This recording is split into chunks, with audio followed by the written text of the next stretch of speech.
time to enter a saloon with one on his arm, and sometimes both. "I treat 'em like ladies. That's the secret," he said. "I always take off my socks. Sometimes they don't even charge." When that got back to Frank, he curled his lip. That little stump would have to pay a sheep. The first time they turned their pistols away from Mexicans and on each other was in the Blue Bottle Saloon in El Paso, from either end of the 50-foot bar the owner touted as the longest west of St. Louis. Both missed, being of an alcoholic temperament at the time, but stout Randy corrected that the next morning when he rousted lanky Frank out of a tub of bath water in the Cathay Gardens on Mesa Street and broke one of his short ribs with a .44 slug when Frank lunged for his Colt in its holster hanging on the back of a chair.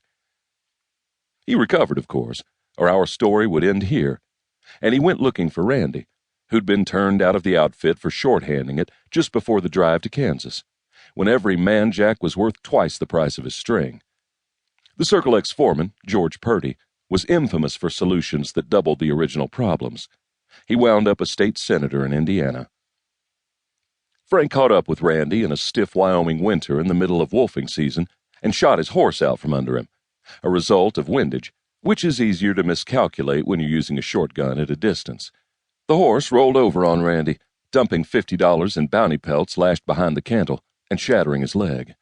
This a little more than evened the account, because while Frank's wound had healed, leaving him with nothing worse than a throbbing misery when it snowed or rained, Randy's injury left him with a limp and not much prospect of ranch employment unless he put in for cook, and prolonged exposure to greasy fumes gave him the Tucson two-step, and an unfortunate nickname among the hands.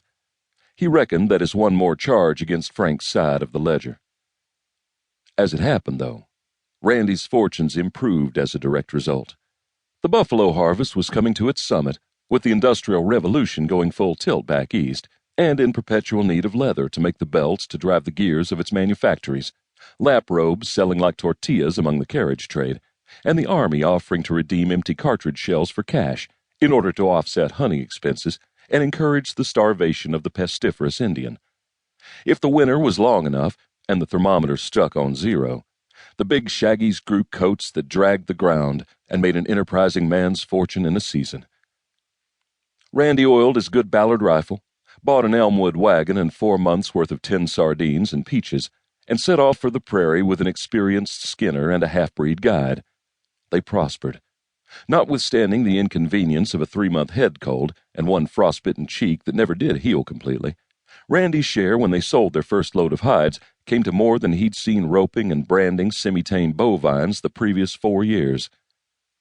The breed guide, who for unexplained reasons went by the name of Prince Robert, asked him how he intended to invest his share. "Now I know how to hunt buffler. I'm fixing to spend every last dime tracking down Frank Farmer, putting a slug in his brain pan and curing his hide in the hottest sun I can find this side of Pharaoh. And the other side, too, comes to that." Prince Robert didn't pursue the point. He'd spent months of nights hearing his charge muttering Frank's name in his sleep, modifying it in terms that would shame a Virginia City bullwhacker.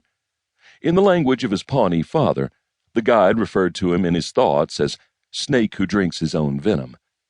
He got his fill of it after 1 season, turned down the offer of another at twice the percentage, and signed on with the 7th Cavalry, with whom he spilled out his life's blood on the field the Sioux and Cheyenne called the greasy grass.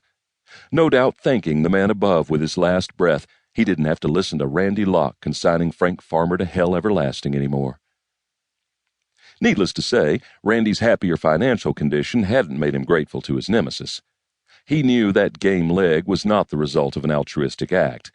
If anything, prosperity gave him the luxury of turning his attention from the humdrum concern of survival to refining the details of his vengeance. Over open fires he chewed on buffalo tongue, pretending it was Frank's liver. And whenever he rode into a town to pick up supplies and provisions, he circulated a description of the man he hated among all the locals. They weren't much help, being locals and not inclined to travel and gather news in those brief few years when railroad construction was progressing at a crawl against natural obstructions and hostile tribes determined to eject the white man from their ancestral hunting grounds. If anything, his zeal for information made some of them suspect him of being a bounty killer, one of those flightless raptors the war had spewed out into the